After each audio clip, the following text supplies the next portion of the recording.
আমরা যে কোনো ধরনের কাজকর্ম যখন করতে চাই তখনই দেখা যায় যে উঠতে গেলে বসতে গেলে আমরা মনে করি যে আমার হাঁটুতে একটু ব্যথা হচ্ছে। এই ক্ষেত্রে আপনার কাছে জানতে চাই যে হাঁটুর সমস্যাগুলো আসলে কি বা কত ধরনের আসলে হয়ে থাকে?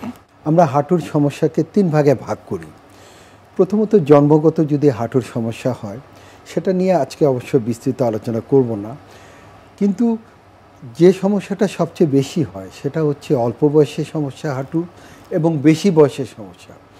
অল্প বয়সে যে সমস্যাগুলো হয় সেটা হচ্ছে খেলতে গিয়ে যদি আঘাতপ্রাপ্ত হয় বা কেউ যদি হোন্ডা চালাতে গিয়ে বা মোটরসাইকেল চালাতে গিয়ে যদি আঘাতপ্রাপ্ত হয় সেগুলোতে এক ধরনের হাঁটুর সমস্যা হয়। আর বেশি বয়সে যে সমস্যাগুলো হয় সেটা হচ্ছে হাঁটুর ক্ষয়জনিত হাঁটুর সমস্যা, এবং সেটাও অনেক বেশি লোকের হয়। সুতরাং দুটো সমস্যাই আমরা যারা অর্থোপেডিক সার্জন তারা মোকাবেলা করতে হয়। ছোট বয়সের বাচ্চাদের ক্ষেত্রে যদি হাঁটুর সমস্যা হয় সেক্ষেত্রে আসলে এর কারণটা কি? এটা কি জন্মগত কোনো কারণ হতে পারে নাকি আসলে অ্যাক্সিডেন্টাল কোনো কারণে তাদের এই হাঁটুর সমস্যা হতে পারে? ছোট বয়সের যে সমস্যা আমরা যেটা বলি 5 বছরের নিচে, এটা মূলত জন্মগত সমস্যাই বলা যায়।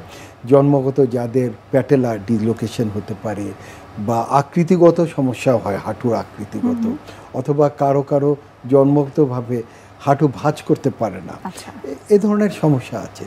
তবে এগুলা যেহেতু জটিল, এগুলা আমরা আজকে আলোচনা করব না। আমরা বিশেষ করে অল্প বয়সের যে হাঁটুর সমস্যাটা হয়, যেটা খুবই বেশি হয়, যারা একটু বাড়ন্ত বয়সে দৌড়ঝাঁপ করতেছে, যারা ফুটবল খেলছে, যারা ক্রিকেট খেলছে বা অন্যান্য খেলাধুলা করছে ইয়ং বয়সে, তাদের এটা খুব বেশি হয়, যেটা লিগামেন্টের সমস্যা হয়। তাছাড়াও শুধু লিগামেন্টের সমস্যা বললে হবে না, যদি বেশি আঘাতপ্রাপ্ত হয় তাহলে হাঁটু যে প্যাটেলা ফ্র্যাকচার হতে পারে বা ফিমারের লোয়ার এন্ড বা টিবিয়ার আপার এন্ডও ফ্র্যাকচার হতে পারে। তবে আমি যে জায়গাটায় বেশি আলোচনা করতে চাই সেটা হচ্ছে লিগামেন্টের ইনজুরির সমস্যা, যেটা বোঝা যায় না, সামগ্রিকভাবে বোঝা যায় না, কিন্তু অনেকেই এটা সাফার করে, এবং এটা যখন বেশি হয়ে যায় সমস্যাটা, তখন আমাদের ডায়াগনোসিস এবং ট্রিটমেন্ট করাটা অনেক ডিফিকাল্ট হয়ে যায়। কোনো কারণে যখন দেখা যায় যে হঠাৎ করে হয়তোবা তার পা মুচকে গেল অথবা সিঁড়ি থেকে পড়ে গেল, তখন দেখা যায় তার লিগামেন্ট ছিঁড়ে গেছে, তো এই ক্ষেত্রে আসলে কি ধরনের ট্রিটমেন্ট আপনারা করে থাকেন এবং এই যে লিগামেন্টটা ইনজিউর্ড হলো সেটি আসলে পুরোপুরিভাবে কিউর হয় কিনা? জি, ধন্যবাদ। আমরা সাধারণত প্রাথমিক চিকিৎসাটা করি।